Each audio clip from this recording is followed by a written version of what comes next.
Welcome back, everyone. So as usual, if you have your camera off, if you can just give me a thumbs up reaction to let me know you are there, or turn your camera on and give me a little wave to let me know you're ready to go. Awesome. Hi, everyone. Cool. We lost Max, looks like, but that's okay because I know he was on the phone and was heading to an appointment. Jared, are you there? Okay, well, I'm going to assume you'll be back. Yeah, I'm here. Perfect. Hi, Jared. Hello. All right, everyone. So we have our second presenter of the day joining us here. So everyone say hi to Matt Thomas. Give him a wave. Matt's here to speak to us today about PR and communications through the lens of a small business. So as an entrepreneur himself, he's going to talk to us about the importance of these things in our businesses. Matt's worked in multiple things all over the city, including his own private city consultancy. He's worked for Museum London. He worked with us at Fanshawe College, which is how I met him. And he is the person behind the Ben Bus, if you've heard of that, as well as a couple other things that he has going on. He's been working on some schooling, and he had me do this bio on the fly. So how did I do that? That was perfect. That was really well done. So Matt's going to lead us through the next hour of talking about some PR and communications. So without further ado, Matt, the floor is yours. Okay. Thanks for having me. Okay, so hopefully everybody can hear me. I thought today I would I'd talk a little bit about kind of my entrepreneurial journey. I never thought I'd be an entrepreneur. That was never the plan, and now that's very much what I'm doing. Now, and that's been kind of maybe 5 years in the making. And although I've been involved in a few different businesses, and Kelsey outlined some of those, I wanted to go deep into one, which is Ben Bus, and talk a little bit about how that started, but more importantly, how I kind of launched it with pretty much no advertising budget and managed to get a lot of press, free publicity, lots of media attention, which really kind of carried it for the past few years. So with Ben Bus, I don't know if you're familiar with it, and I'll get into it a little more throughout the presentation, but it's a business that the whole plan was to ramp up this summer even more. So it started 2 summers ago. And this summer, I was going to really ramp it up and expand it to brand new locations. But the pandemic happened. And so it isn't totally financially feasible to do it in a social distance way. So that's a little bit on the back burner. Maybe we'll be doing some trips this season. But there are bigger plans for when everything opens up and we're allowed to be a little bit in closer proximity to start running the trips again. But I still think it's a really great case point in how to get lots of media attention. So what I do is, I guess the flow of this is I'll talk a tiny bit about myself in the journey, how I ended up starting a couple businesses, and then talking about how to market and promote them. And hopefully you can take away some real practical tips on how to get a lot of publicity for your business and for when you launch your next big activity around your business. And then I'll just take questions. I think we'll get a lot out of that. I hope you can hear me. The jackhammering has begun again, but I think we'll be okay. So let me share my screen. Take a look at some stuff. Okay. So I would encourage you to, if you want to check out my website, that's it there, matthardythomas.com. I'm on social media all over the place too. But maybe just a little bit about me, because I've had a kind of circuitous path through all of, through life so far. And I studied, after jumping around in my undergrad and trying out a lot of things, I ended up with a double degree in history and psychology at the University of Ottawa. And what's funny is I was actually in a band in Ottawa. And one of the members of that band is actually in a really famous band. You may have heard of them, called the Arcade Fire. But I didn't get even close to that type of success. Instead, one of my band members told me, Matt, you're okay at guitar, but what you're really good at is getting people out to our shows and getting us on the radio. And he said, that's called marketing and public relations. Maybe you should go do that. So so I broke up with the band and went and studied at Fanshawe College, public relations. From there, as Kelsey said, I worked at Museum London and I had a few positions there, ended up as marketing manager and got a few other certificates. I'm currently completing my master's degree right now. I had a stint for a year and a half at Fanshawe College as the digital strategist, and I've volunteered a lot. So this is all to say that like that's kind of a smorgasbord of kind of activities that you know, when you just look at it like that, it's like, what does this guy kind of do? It's hard to say specifically exactly what I do. And so I came across a term. Oh, let's look at some stuff. So here's me when I started a business in a nonprofit called London Fuse, where we created a lot of online content, a lot of videos. That's me. That's a young-looking Matt Thomas interviewing some people on a kind of a live stream video. That London Fuse was a side project that I started that was really successful, and so other communities hired me and a couple other guys to do it in other communities. So in Kitchener, Cambridge, Waterloo, we kind of replicated what we did in London and launched Grand Social, which was an online platform and content for creative people and industries. And then we did it in a few different neighborhoods also, or neighborhoods and cities also, which led me to my current consulting business, which is City Proper. And let's look at City Proper. City Proper is it's consulting where I work with cities and tourism organizations to help better define what they're doing to help improve tourism overall. So they need a new tourism strategy. I come and do public consultation with them, do marketing workshops with them, and help them better define, create strategies and understand what they're doing in terms of tourism. I was doing that so much, I was actually doing like all these independent cities all over the place. I was doing these kind of workshops that I realized it's much better for me to actually create one product than to go to all these communities and do the same thing everywhere.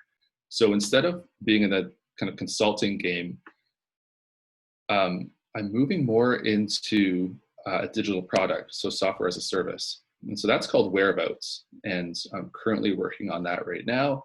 And Whereabouts is an all-in-one platform for destination marketers. And it's really niche, but we're building a platform so that different cities can help people plan what to do in their area, book through this platform, and then understand the data. And so that's what I'm working on a lot these days. You can brand your destination. Tourists can find local treasures. They have access to data, and it keeps more money in the community. So that's really early stages of that. And this is a sneak peek. I understand James Kingsley was talking to you guys last week. He helped me with some branding. So it'll look more like this. It'll have its own brand. It's called Whereabouts. But it currently only has 3 followers. So I'm kind of keeping that on the down low.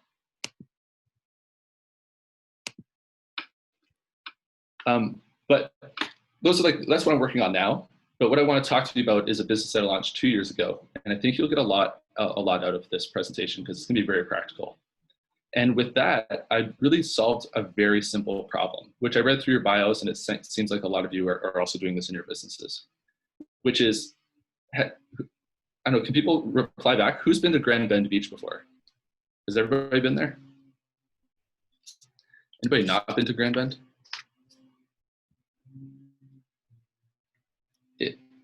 If you go to Grand Bend, I couldn't believe how beautiful it was when I moved to London. It's an hour away, and it feels like the ocean. It's beautiful water. It's amazing sand. But the problem is the parking is a huge pain in the ass. And so here's a really great example of all the type of reviews you'll see about Grand Bend online, which is it's a great beach, but the parking is terrible. And so this person says that they waited around for 25 minutes to try to find parking at the beach, and it ended up costing them $20 to park. And that was the same experience I had. I moved here. I was like, what do I do? I used to kayak a lot. And I said, where's the water around here? I found Grand Bend and thought this is incredible. But the problem was I had I had a few beers and I couldn't drive home. And so I was like, I just wish there was a bus. And I also had this frustration with, 25 trying to find parking all day and having to pay for parking, which was really annoying. So I thought, somebody just needs to make some transportation out here and it will solve a lot of people's problems. And so I thought about that for a long time before acting on it, and it turned out to be a problem that really needs to be solved. So if you look online, there's hundreds of reviews of Grand Bend Beach like this. So I launched Bend Bus 2 summers ago with the simple idea of just getting people from, I thought if I could get people from London to Grand Bend, that would scratch my own itch, that would solve that problem. And so I charged the same price as it costs to park at Grand Bend for the day. I charged for a two-way trip, or like a two-way trip from London to Grand Bend and back. I thought we would do this a few times. I think I set out originally to do it 4 times over the summer. The first 2 filled up. So then I did it 8 times. And then I did it every single weekend through the summer. And so 2 summers ago, I was literally at the beach every single Saturday and Sunday for the whole year. And so that's way too much time to spend at Grand Bend, but it was a lot of fun. And so I started that, and it was pretty successful, and ended up expanding it to other cities. So we started doing Kitchener and Guelph to Grand Bend and back, which was really fun. And then last summer we started doing London to Port Stanley and back. And so I had plans to even go further than that this summer and expand this. And what the plan was to create a business umbrella, which was called Shoreline.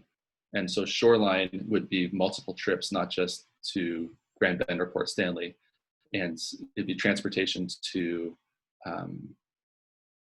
both from London to Grand Bend and Kitchener to Grand Bend and Port Stanley, but also brand new markets. And so I did some research, and I can talk to you a little bit more about how I found out that it would, how I did some consumer research. But I was also going to expand this summer to Hamilton. So it was going to be Hamilton to Port Dover and Toronto to Wasaga Beach.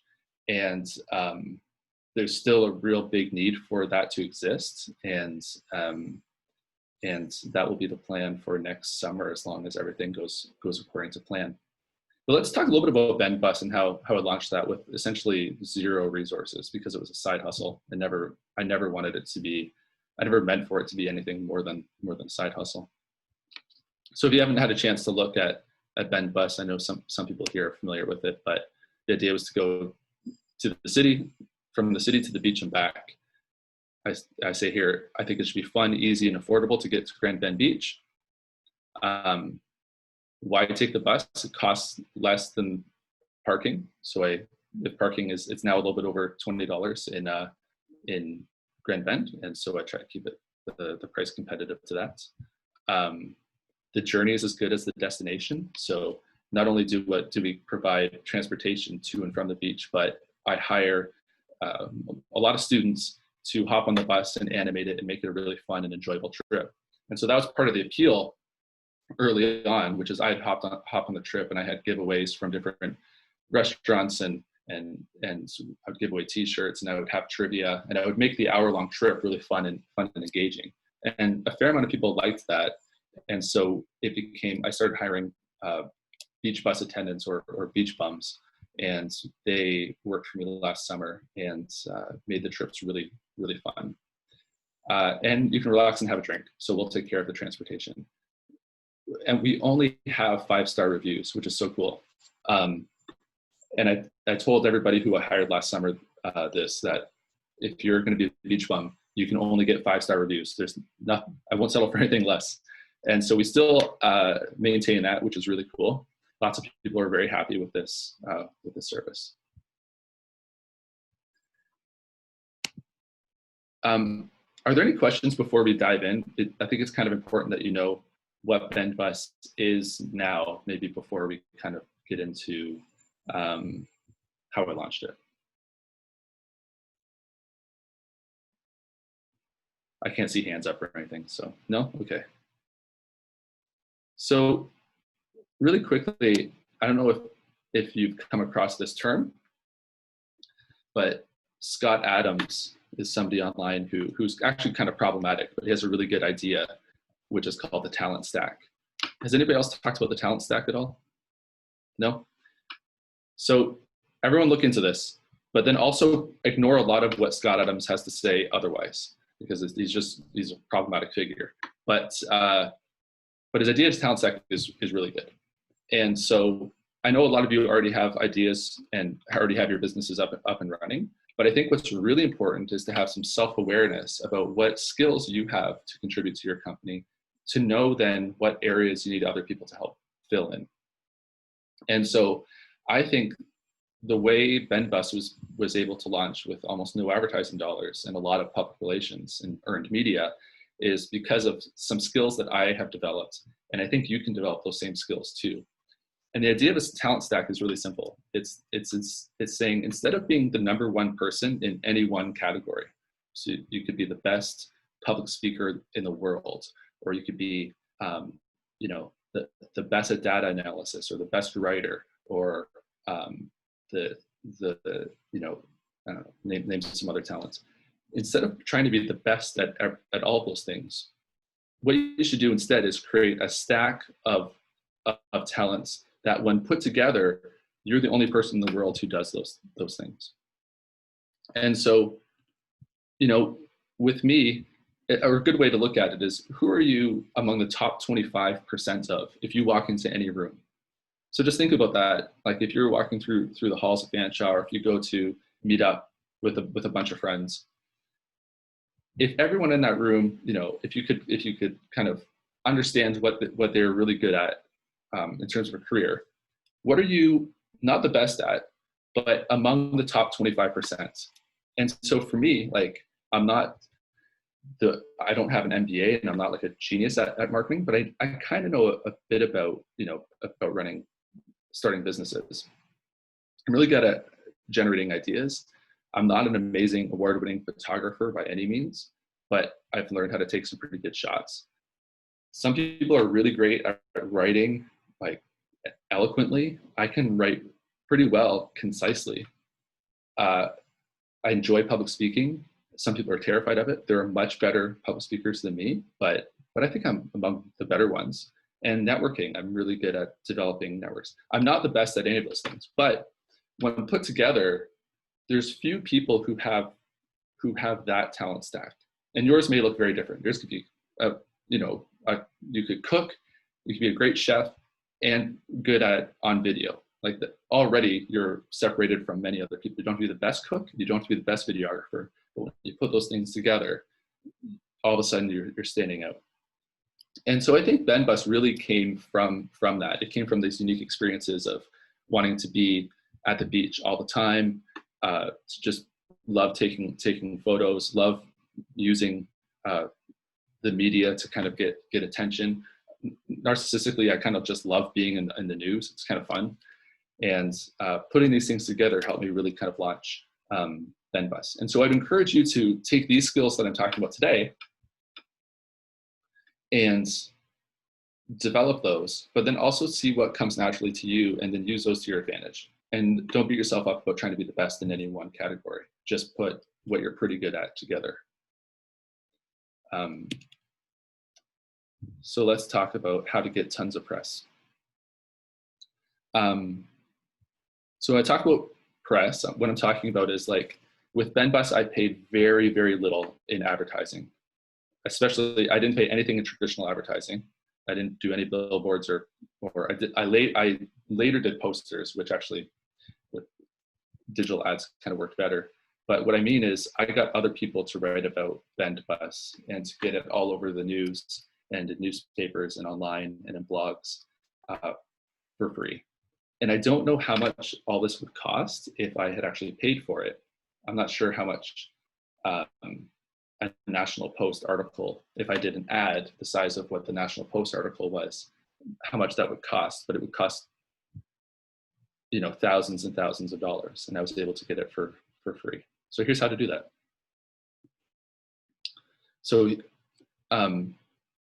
first of all, don't think about advertising to begin with. Like, if you're already thinking about buying, and I know Facebook really wants you to promote your posts.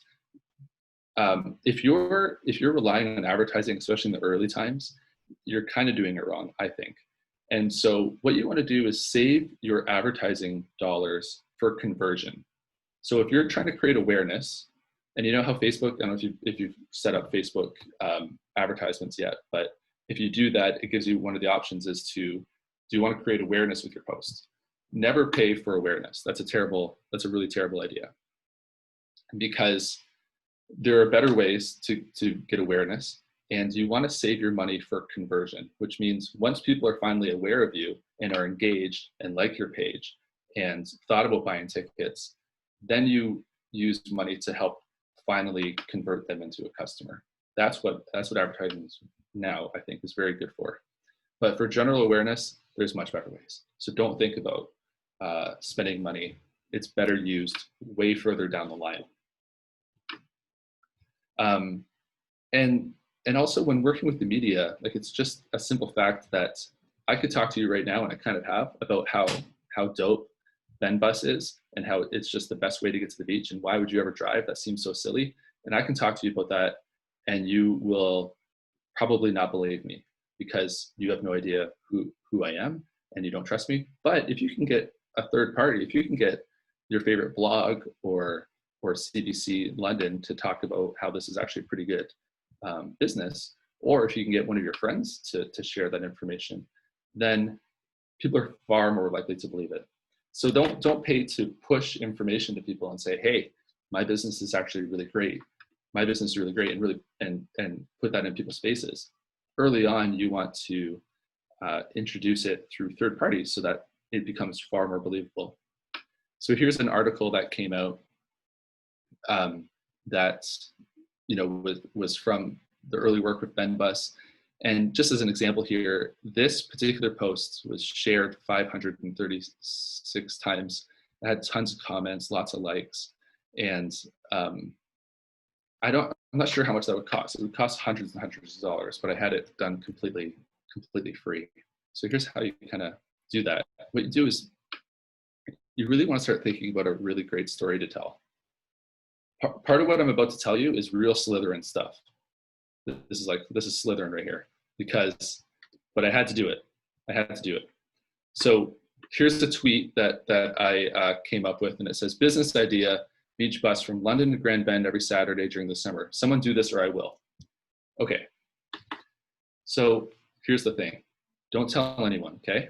But that's not a real tweet. That's not a real tweet. I did tweet that, but it's like long gone in my Twitter history. So what I did is I kind of photoshopped that. I thought about it. That's definitely what I thought about at the time. And I did tweet something like that, but then I kind of photoshopped that together. That's a real Slytherin move. But I was definitely thinking it. And so that's the story I wanted to tell, which was literally when I first moved to the city, I wanted to start this company. And I told all my friends for years, I was like, hey, shouldn't there be a bus from London to Grand Bend and back? And everyone said, there really should be. And I would say, can you do that? Like, can you just start that? And they would say, nope, I don't want to do it. And so 2 years ago, I said, fine. Like literally after like 6 years of saying this, I was like, fine, I will do this myself. But when I wanted to tell the story, I kind of needed a proof of, no one kind of believed that I would just, that, all my friends said, yeah, you have been talking about that for at least 5 years. So I made this tweet. And that was kind of the genesis of this whole story. That story that I told you, where I showed up, I was a newbie here. I thought this existed. Everyone else thought this should, or I thought this should exist. Everyone else thought this should exist. And no one did it. And I just said, fine, I'll do it, is the hook of this whole thing. And it's what's led to kind of, a good story has led to some really successful outcomes here.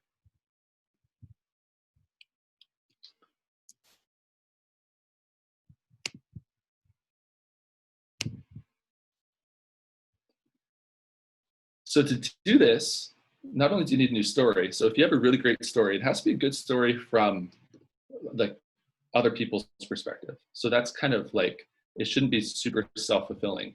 it should be newsworthy. And so what does the news like? Well, they like something new and novel. Has to be news, new and novel. They love conflict. They love human interest stories.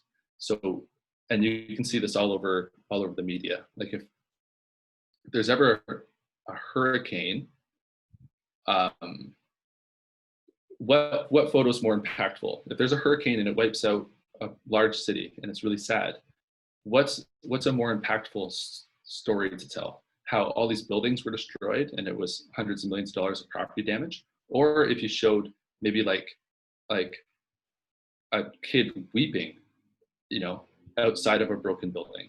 That's a more compelling story. So you want to bring a human interest to any sort of news that you're bringing. So how it helps a person, tell that story of that person. And then the secret sauce here is to do everything that a journalist does. And so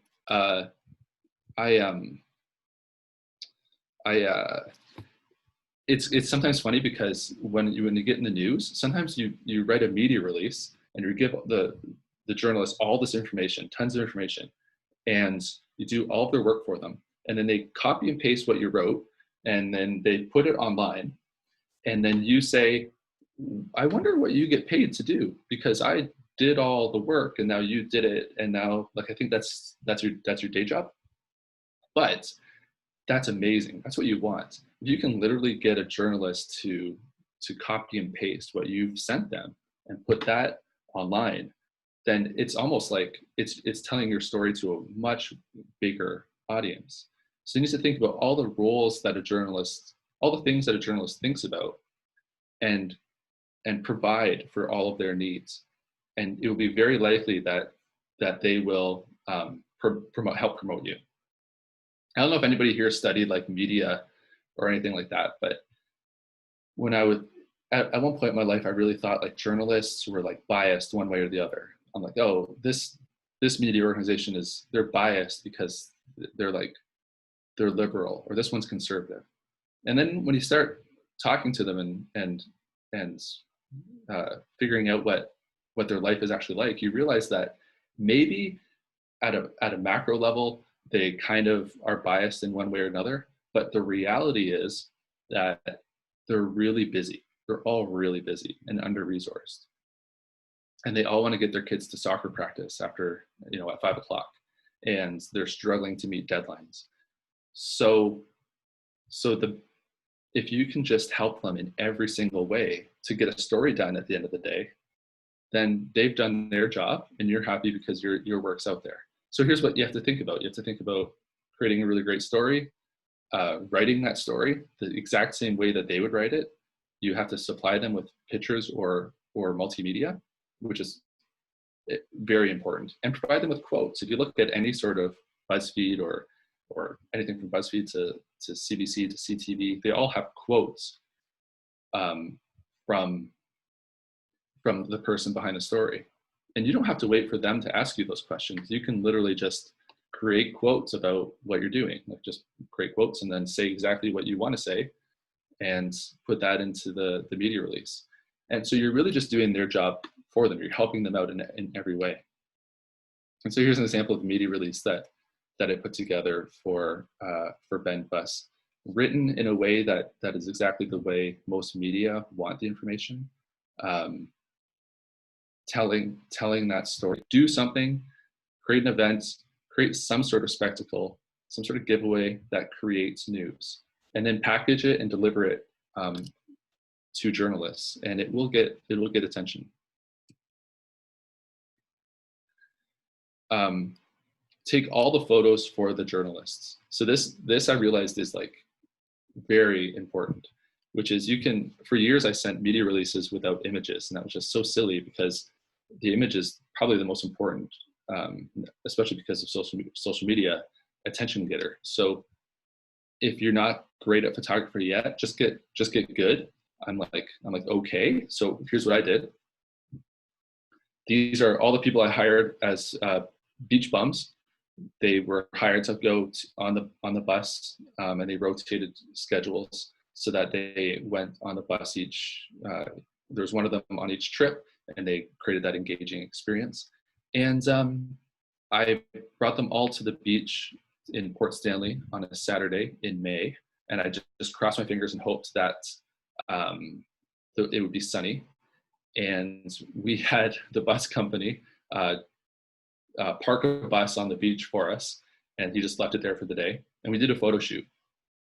And so these are just like a couple of them are friends, and they were all just, the rest were students who we hired. And we hung out for 2 hours, and I took tons of photos of them on the bus. And then we did some other kind of development work, professional development work in the afternoon. And it was kind of a cold day. I don't know if you can tell. Some of these people are actually kind of cold, but I edited it to make it look super sunny. And so this was so important to getting media. Having these, and this is an okay photo. It looks like everybody's having fun. That's a nice one. Look at that. It looks like they're almost like driving there. If the door wasn't open, it looks like they were flying around. So that's a pretty good one. And I just took all of these on. There's us inside the bus, and I took these on. If anybody knows about photography, if you have a new iPhone, you can take as good of photos of these. I use like this super old Canon 5D. I think it's 12 years old. It's like a really old full frame camera. That's what I took these on. So it is they look professional, but like an iPhone probably would come close to this. And there's a lot of editing. And what you're thinking about is, I just need photos for content throughout the whole summer. But also, what's the picture that the media will want to use that tells the story of what I'm talking about? And I think it came down. It was this photo, because this photo was used everywhere. And so there it is there on a post about CTV News. There it is there. The National Post wrote about us and used that image. I don't know how many views this got, but hundreds of thousands or thousands of views. And so with photography, you don't have to be great. I'm not a great photographer. What the secret is, take a boatload of photos, take tons of photos, use a pretty good camera, and just try to get that photogenic shot that tells the story of what you're doing. And then what I did is I just put them all into a folder. I literally just dumped all the photos into a Google Drive. And I said, hey, journalists, in the media release, choose any one of these photos. I don't care. Whatever one you like. Here's a whole bunch of photos I took that day. And they all chose this one here. But what you're doing is making their job easy, right? So now they can choose whatever photo they want from the shoot. I opened that up as a Google folder, and that anybody could have access to it. While this loads, are there any questions so far?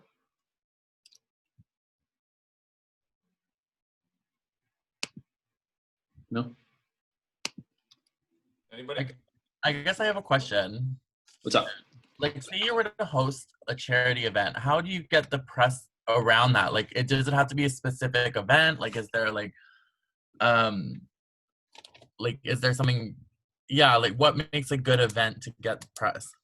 Mm-hmm. Yeah, so you need a hook. So I'm not sure what the charity event is helping. What are you trying to do? What are you supporting? Okay, so I like, my company is like doing like unique styles and prints, like dog collars, dog leashes, like also dog apparel, like in the future.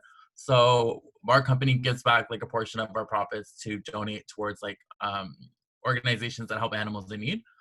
So I was thinking maybe like a dog washing event, or like something where like you collaborate with someone and you're doing like some sort of like thing where people can buy tickets, and then the proceeds go towards the charity. Mm-hmm. Because I know people do like car wash for charity. You could do dog wash, Yeah. It could be fun. So yeah, I think you're onto something. And so for me, I think what you want to do is I mean, you're not going to get a better photo than you or someone else holding a puppy. Like that's just cute. Like that's just great. People will love that. So Yeah. if you could, as much in advance of the event as you can get to show maybe tell the story of a family who adopted a dog that was in need, or what, really bring it to the people, right? So the people and the dogs as the dogs pets, showing them as much as possible before the event. So the event's further away, but a few weeks down the line, if you could tell a story about how this helped or benefited someone who always wanted a puppy and finally had one, and your support. And so just in terms of like, find that story, find that hook, maybe we can workshop it a little bit after the whole presentation, and then arrange a photo shoot. Puppies, man, that's so amazing. I'm sure all businesses wish they had puppies. Like who else? There's somebody on here who's doing welding. Like that's tougher for a photo shoot. Yeah, but maybe not. I'm not going to get anything as cute as puppies in mine. We'll talk about it. We can figure something out for you too. So just make it really easy for them, and don't waste your time on expensive equipment. It doesn't photography equipment. It doesn't need to be. I learned everything I learned in a few YouTube videos. Oh, that's awesome. That's good to know. Yeah, because I was actually thinking about getting a DSLR camera versus, using my Google Pixel, and I'm like, it's supposedly one of the best smartphone cameras, so I might as well learn how to use it. Yeah. Yeah, no, for sure. Like, if you have a phone within the past 2 years, people 10 years ago would have died for that technology. So you're gonna get really. I don't use this at all anymore. For that photo shoot, I use this, and it is a great camera, but you don't need it at all. So don't be too concerned about that. Be more concerned about what you're taking a picture of. And for me, it was like getting that bus at the beach was really important. Okay. Even if it was just us hanging out at the beach, that wasn't nearly as good of a shot as the sand with the bus and the people. Like that just together to me seemed like, okay, that's going to solve the problem, right? That's what they wished they could do, but they are time constrained. So I don't know what you're doing, but do imagine whatever shot you want the journalist to have. Like if they had all day to arrange a photo shoot, what would they want? And do that shot, or do hundreds of shots, and then let them choose the best one. Okay. All right. So yeah, let's talk about how to work with their schedule though, because this is really interesting because journalists have a deadline every day. Every day they have to get some. If they're like BuzzFeed or something, they have probably 4 articles they have to publish a day. And if they're more traditional broadcasts, they need to file a story every single day. And so you have to be very prepared to work around their schedule. So when they ask for something, you want to have it ready for them so that you will get the story. So this is kind of stuff. Actually, one thing I'd like to butt in, I noticed, like for example, TMZ, they've got like hundreds of videographers running around the city trying to find something just so that they have consistent content. Mm-hmm, mm-hmm. Yeah, they're hungry. They're hungry for that stuff. And so, I mean, you see people. It's really like how clever you can get about this. Like I think what I did was kind of clever, but one of the best examples I ever heard of was, and we don't have the resources of IKEA, but if you know the furniture company IKEA, when they were launching a new store in Toronto, they they could have done billboards and newspaper ads and television spots to say IKEA is now in the city. But what they did instead was they took all of their furniture, like a lot of their new furniture. You know how they have showcases in their building and you get trapped inside IKEA and you can't find your way out? And so they took all that furniture and put it in the subways in Toronto. So when you got off at Queen Station, when you got out, you walked into an IKEA furniture showroom. And what was really great, so that's kind of clever, right? It's like kind of, wow, bringing the showroom to the people. But they got like 5 steps further in the inception here, where they then put on the price tag of each item, it said free, please take me. And then they tipped off TMZ and they tipped off all the content creators and said, hey, there's going to be something really interesting at Queen Station tomorrow morning when all the commuters come in. You might want to take a look. all these content people show up, and to see kind of mayhem. They see people getting off of the subway to see a brand new couch that says "Take me, I'm free," and then you see like strangers trying to put, trying to carry up a couch up the stairs, and people running away with lamps and stuff. And it's like the type of media that you couldn't pay for, millions of dollars, but they found a clever way to make it fun and social and engaging. And so really think about that stuff and make it really easy for people to take your content and tell a story, because they're all hungry for it. But be ready to work on their schedule. So here's a picture of this. Stopped working. Here's a picture of me, and so I'm wearing my work clothes. And so if I had time, I would have dressed up and like I was at the beach. But they called me with 2 hours notice, and they said, "Hey, we love the Ben Bus story. We want to put it on the news tonight. We want to put it on CTV News tonight at 6 o'clock. But we need you to provide an interview. Are you free?" And so I was like, I guess I am. Like, I'm gonna make my schedule so that I can make this work. And so to the right is a video segment of me. It was a 2-minute segment about the Ben Bus. And so thankfully I was able to provide an interview so that I could say it in my own words. But I had to drop everything and arrange my entire schedule. And when you work, and you guys are entrepreneurs, so you probably have this flexibility. But when I worked for other organizations, we didn't have that flexibility, where the media would call and say, we love this story or we're interested in this story that you sent us. Can we get an interview today at 4 o'clock? And I would say to the person who that story was about, I'd say, "Hey, are you free at 4?" And they'd say, "Nope, I can't." And so we wouldn't get any coverage. So what you want to do is, if you're asking the media to write about you, be very prepared to work around their crazy schedule. He had to take this.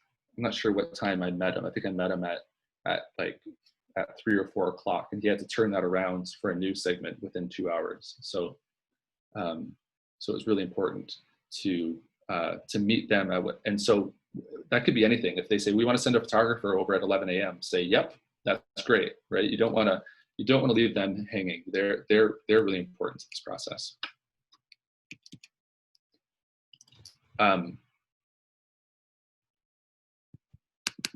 So the next tip, work with their schedule, but network. So this is like the best thing I've ever seen. This was on the comment section of one of the of when we announced Ben Bus. This was the CTV or CBC article underneath in the comment section. And you can see here, there's 492 people liked it. There's tons of comments. And one person wrote, here it is. So he wrote, "I think this is a great idea, but who does this guy know at the CBC to get so much coverage? They talked about it on the radio all morning," which is like, I don't know if you like, that's just such a compliment to me. So, because it's true. I networked, and I know the people in the media, and they know that I'm a reliable source to help them out do their job. And so when I send them information, they know that it's coming from, they know Matthew Thomas, and that it's not going to be probably like a garbage story. So this is to say that I think you should do that too. If you have friends who work in the media, if you have friends who work at different organizations, you have friends who run blogs, like, work with them first, like talk to them and become that reliable person. Because sure, I could have just sent the media release to CBC, but the fact that, I did know them, and they kind of like think I'm an okay person. So that definitely helped get the coverage all morning. They talked about it apparently, which is a nice thing to hear. Okay, moving on. Next tip is leverage people wanting to see themselves. So after you kind of launch, here's like the most important tip to free publicity all the time, which is take pictures of people because people love seeing themselves. It's that simple. So with Ben Bus, I showed up. Like I said, I spent most of the weekends in Grand Bend. And so what I did is I walked around, I hung out with people who took the bus, and I just took their photos. And people love, and then I would post these on social media, and they would tag themselves. So it's like we've become a very visual society. So whatever you're doing, make it visual. And so here's some people who took the bus. Here's one of the kids who was on the bus. Here's these people didn't take the bus, but they were doing something cool. So I took a photo of it. These kids weren't on the bus, but I asked their parents because they look cool. And I was like, hey, can I take a picture of these kids? They look cool. I'll send you a copy. And they're like, are you a weirdo? And I said, nope. And so here's a couple who took the bus. Here's another couple who took the bus. So it's just like, you just want to get this information out there. And like, these photos are not amazing, but it's incredible how well they did. And you slap a summer filter on there. Like these photos, I just made it look like real summery and kind of overexposed and like it's been bleached or something. And it does really, really well. Some more people. And so you want to feed the content machine. You want to help journalists as much as possible, and you want to have content all the time. So photos are really important for that. It's a real skill to develop. More people, same family, have them flex. And then so finally get other people to do the marketing for you. And so this is the last tip that I have, which is something that worked so well. I couldn't believe how well it worked. Was I used this. So I gave all of my beach bums, beach attendants, in stacks, these like kind of Polaroids, and I had one, and everybody who took the bus got a Polaroid shot of themselves as soon as we got to the beach. That was just what we did. And what was so cool is those ended up all over the internet. Like people shared that. And so what we wanted to do was just say, let's help you remember this experience, but you know, we'll give you this. It'll be something we didn't even say we were going to do. It's just a nice surprise. And you're going to do all the promoting for us. And so everybody was in here. They tagged Bend Bus, and they liked seeing a photo of themselves. It ended up online. It was very successful little tactic. And so as much as you can think about, okay, help journalists do their entire job for them. Tell a great story, help journalists do their entire job, and then just help people, you know, in my case, have a great day, but also just empower them to tell your story for you. And this is a great and simple technique that worked really well. I'm not sure how much time we have left, but I just wanted to open it up to questions now, if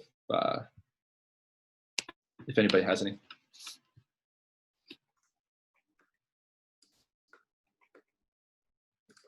Chat open. If you don't want to raise your hand, just shoot it in the chat. I have a question for you, Matt. What's up? So with networking with journalists, where did you go to find them? Well, that's a good question. Twitter mostly. And so that's where they get their stories. But also, you know, they're all active on Twitter, but I think that's where the conversation starts. So for example, I would interact with a few, but maybe more specifically, there's somebody at CBC who I met on Twitter. And then I saw one day here in town, and I was like, hey, you're so-and-so, we chat online, and we kind of developed a friendship. And now our daughters play together. But like, so I think the conversation starts kind of online, but then the more you can bring it in person, the better, which is why I think your friends who work in the media, or maybe your former classmates, as best as you can hold on to those relationships, the better, because other people in the media who I know now were just once my classmates who now work at an organization, and we're still friends. And when I send them information, I say, hey, I think it's a good story, they know I'm reliable. So I think Twitter is a great place to start those conversations, but try to make them, try to meet up and get face-to-face time so they know who you are. Just a question for all of you. How many of you have Twitter? Aaron and I do. Okay. Yeah, we haven't talked so much. as social media, but maybe something that some people want to be checking out that are on this call. Yeah, we've got all social media except for Google Plus and all that kind of stuff. Cool. Yeah, I think even if you're just on there, you don't have to be posting all the time. I don't know what the stats are, but on Twitter, most people just watch. They're spectators. It's a spectator sport, and that's fine. Like, I don't think unless you have something to say a lot, you don't have to be posting. But it's probably good to follow people in your industry, follow journalists. So if you want to get some press coverage, get to know them and what type of stories they're interested in. Christine, you look like you had a comment. Yeah, I'm just wondering, because having photos, I'm just trying to put some notes here what I might want to do. But what are the advices, or what is your advice there, Matt, if at this time we're social distancing, physical distancing? Does it mean, like, would it make people think that, okay, well, because I post one thing on my website, having people group together and fight a pandemic, and then I got a lot of negative comments, like no touching, no people hugging, right? Yeah. So is there any way that we can still have that human touch, the relationship bonding, to sell the products or service without having that image? Mm-hmm. No, I think my perspective is I'm not even a fan of like landscape photos or product photos by themselves. Like I always say put a person in it, put a person in the photo. So if I see a beautiful landscape photo, I often just wish that there was like somebody standing in the distance, like this. And if I see a product's nice up by itself. I'm not sure what your business is, but even somebody holding that product, or just their hands holding the product, I find like you got to get a person in there in some way in order to make it interesting to me. Yeah, I'm not a landscape person too. When I went to a photo walk and stuff like that, I really like to take photo, but I'm not a big fan of taking mountain, grass, flowers. I like to have a little kids playing with it. I like to capture the emotion. Mm-hmm. So I'm just wondering, okay, well, what should I do? Maybe just one single person doing something that kind of inspire people to think, rather than having a group of people. Would you think that, I shouldn't be worrying about it at all? Do whatever I think is right? Well, I mean, that's a good question, because if I was doing VenBus right now, I'd be showing a bunch of masked people on a bus. So I would be like, whatever the medical professionals are saying, I would be posting that type of information. So, but I wouldn't be too concerned about if you have like, what's your product? What's your business? Life coaching service. Oh, life coaching. Yeah. Oh, yeah. So do you do it online? Do you do it through Zoom? Oh, well, then I don't think it's too much to, like, I even like screen captures where if you were coaching me and I gave a thumbs up and you were smiling and you took a screen capture of us right now, I think even that's good, right? It shows people, it shows what you do, and it shows them being excited and happy. So as much as you can get people in there still, it doesn't have to be in person in real life. Thank you.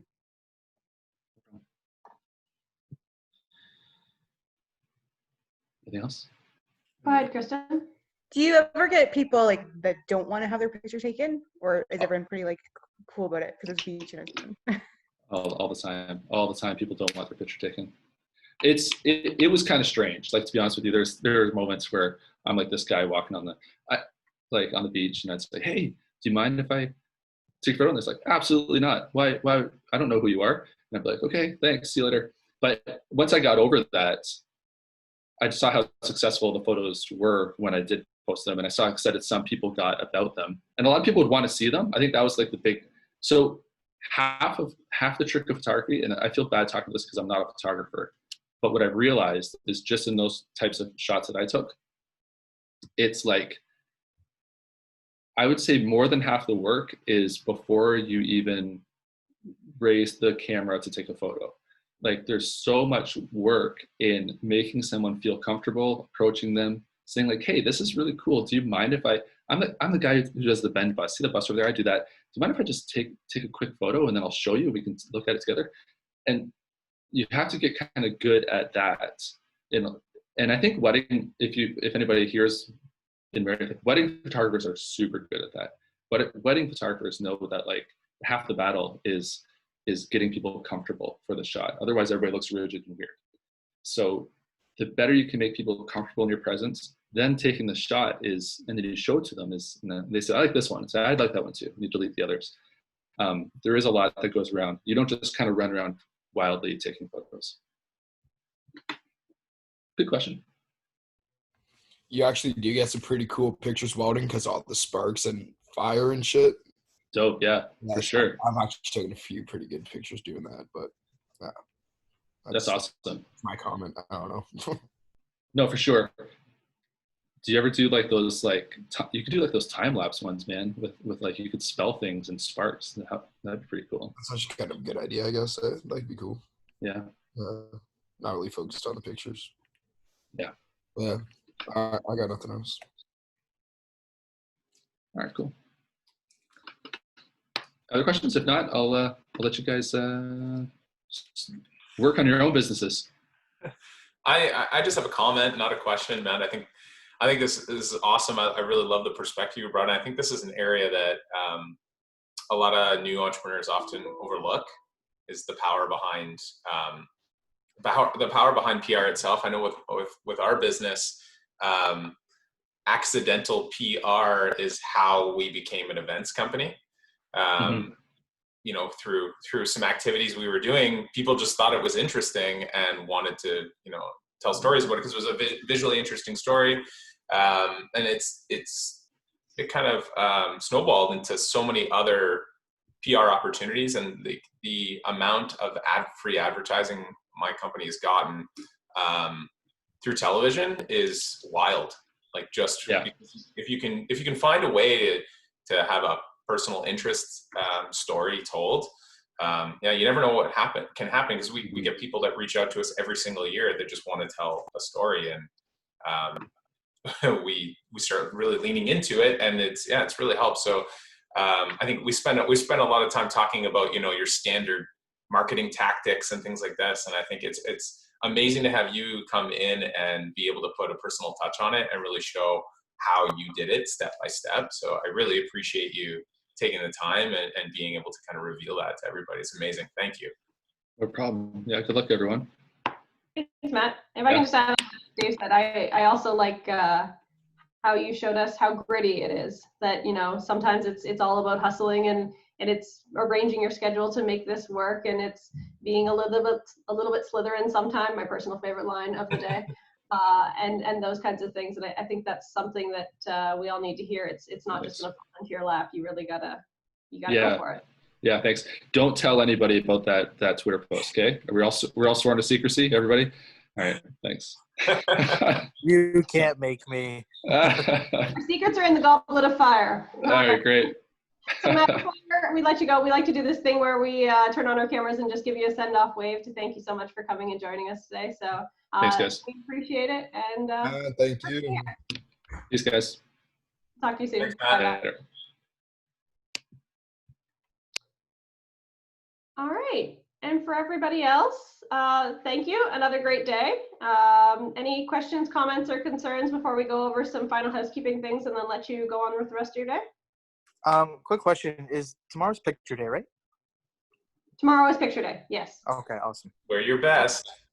I'll be sure to shower. We'll do photos. Oh, yes, Kelly, you missed this. So we're gonna do a thank you photo that we can send out to all of our presenters.